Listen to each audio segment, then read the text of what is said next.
What's up, guys? So it has been more than a few months since I last updated you guys on XJS, and I think it's fair to say that I have been slacking on the XJS content lately. As you guys just saw, I took the engine out of the XJS, and I've done that for a few reasons. One, I want to get the ball rolling on the engine swap.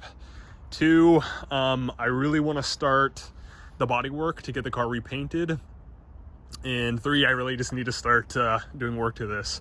That time lapse you guys just watched actually happened 3 months ago, so it has been some time since I've actually put in the work and getting this thing to where it needs to be.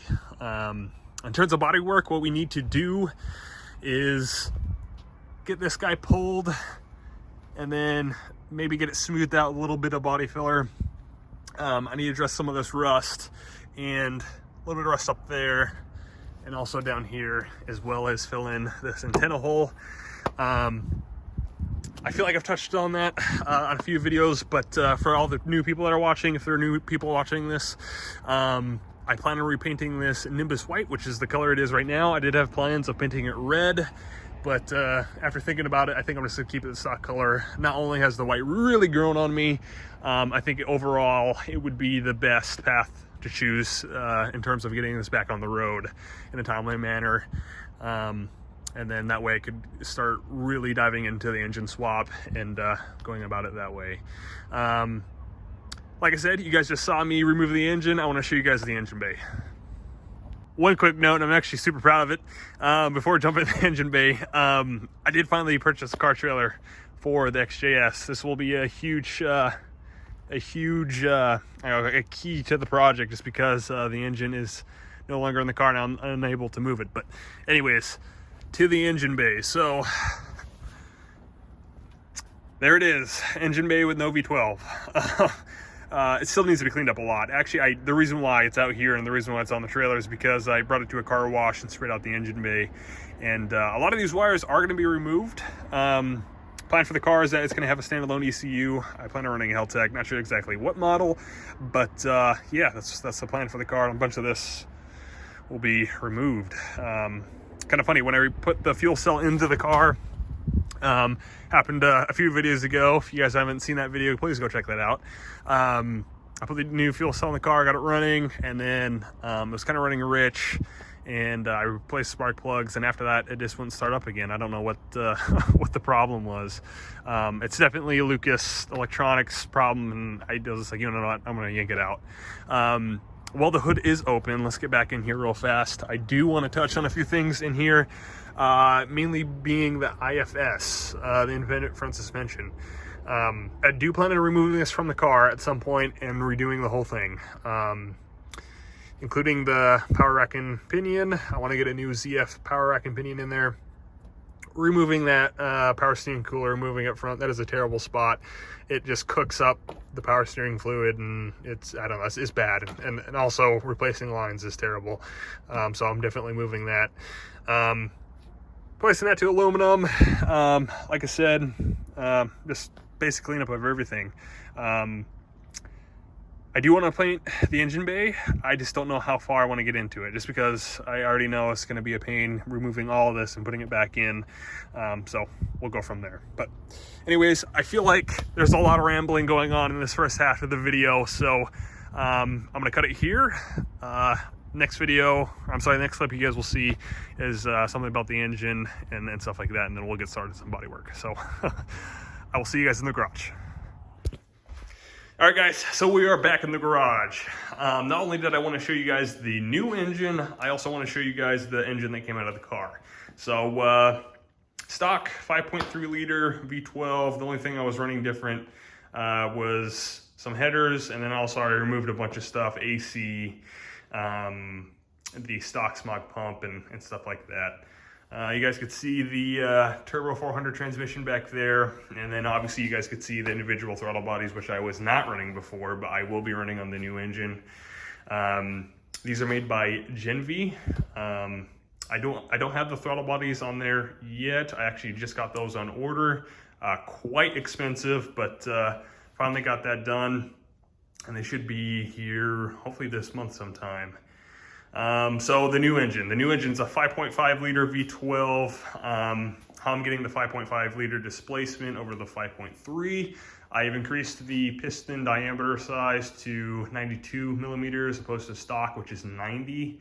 Like I said before, I'm running Ross Racing pistons, and they're actually a pre-HE style piston because I'll be running pre-HE heads on this, as well as the individual throttle bodies and the Simply Performance headers. As for cam specs, I'll be running a Piper cams profile called Ultimate Road. Essentially all you do is you send in your stock camshafts, they take weld onto them, and then they regrind them to their cam profiles. If I remember, I'll put the cam specs on the screen somewhere now. But I'll be running that. So pre-HE heads, pre-HE pistons that are lightened, and then the only thing I haven't touched on was the connecting rods. I have two options with that. Either one, use a stock connecting rods and then lighten them up, or go a total custom route and have a shop here make a set of 12 for me, which is quite expensive. After going and ordering custom pistons, that I thought was expensive. It turns out connecting rods are, I don't know, almost twice the cost of what it costs to make custom pistons, which is mind-blowing to me, but it is what it is, I guess. So I am heavily looking at the stock lightened connecting rods.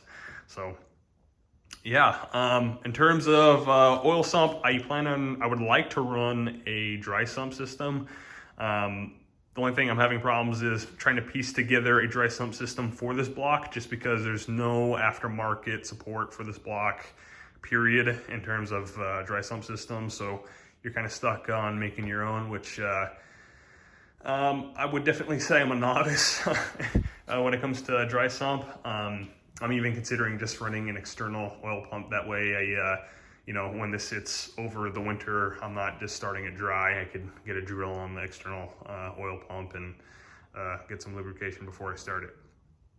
But anyways, that's essentially the full build sheet on this engine. I'm sure I'm missing a few odds and ends about it, but just wanted to get you guys up to date on what we're doing so far. And actually, I almost forgot one thing, and that is the valve size. So I do plan on running oversized valves. If I remember correctly off the top of my head, both valve sizes are increased only by like a millimeter and a half. And unfortunately, my local machine shop said they were unable to port the heads, which are over here, which kind of sucks because that leaves me to having to send these things out. These are the pre-HE. Here are the HE with the custom cam covers that I kind of made. All I did was take off the fins. To me, aesthetically, it looks a lot more pleasing than having the fins on there and them look, you know, cleaned up. It gives it a really nice custom look. But I'll have to send those out and have them ported. But one minor detail that I almost forgot. So enough talking. Let's get to some body work. I'm gonna start off with this antenna hole. Surprisingly and funny enough, an 18 millimeter socket is the perfect size that fits inside of the antenna hole, and I'll show you guys that now. 18 millimeter half-inch socket fits perfect. So all I did was I used this as a template. I put it on some 16 gauge sheet metal, and all I'm gonna do is stack this into place. So I'll put you guys up on the time lapse and get to work.